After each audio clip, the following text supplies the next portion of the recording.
You all know that I'm not Harry Potter. I never went to Hogwarts. My name is Yan Markson, and I like to think of myself as a professional pretend mind reader.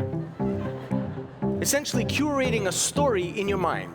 But if you think about it, as communicators, as salespeople, as negotiators, we also curate a story in other people's minds. And our goal is to curate that story in a way that we can influence and persuade. You see, to me, all that magic is a gap of information.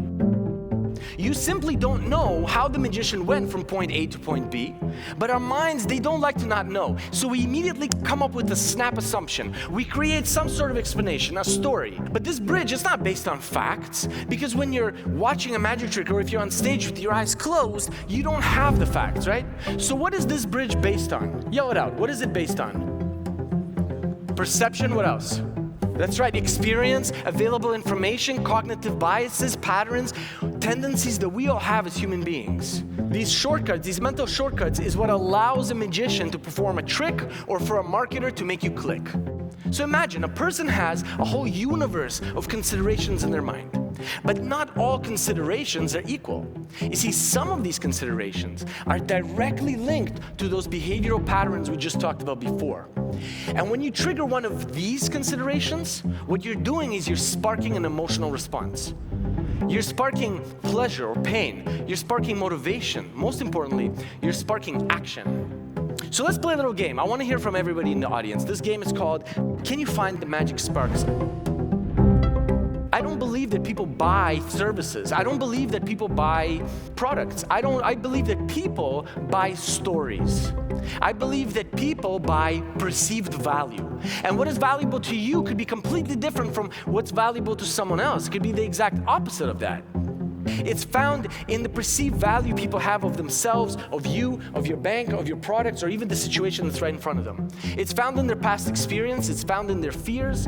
You could find those magic sparks rooted in the pleasure that people get from inaction or in the perceived pain of action. You see, most people, they avoid these topics because it feels like it's a barrier, and the best thing to do is keep the elephant out of the room, right? But the truth is that these are actually the moments you have to poke at, because this is where the hidden opportunities to find the magic sparks are.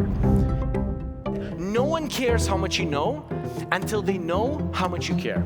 This is the typical sales process, the traditional sales process, right? You meet with your client, we right away start telling them, we tell them about ourselves, about our bank, about what the interest rate is this month. We spend a considerable amount of time presenting features, rearranging features, comparing features to other features that our competitors have, right? And then here's the hardest part. It takes us forever and it's really long. It's the closing, long and hard over here. Because you don't know exactly what they're thinking. You don't really know what they value. You don't really know how this is gonna play out. And so it always seems like a mystery, like you're playing in the lottery. So instead, I'm suggesting to flip this whole thing upside down. Here's this strategic trusted advisor approach. The first thing you do is you shift perspectives, because people don't make this decision in a vacuum. It's tied into a story about themselves in their own minds. I believe that if you take the time to master the ability of identifying those magic sparks, that's going to unlock not only effective communication, but your ability to persuade and influence. The moment you walk out of this room, the moment you get off that chair and you walk out of the room, you can try this out at lunch with your colleagues. You can try this tonight with your kids at home. You can do tomorrow in a meeting or even through an email. People won't remember what you've said. They won't even remember what you did. But people will never forget how you made them feel. Try out these magic sparks. Thank you, everyone. Thank you.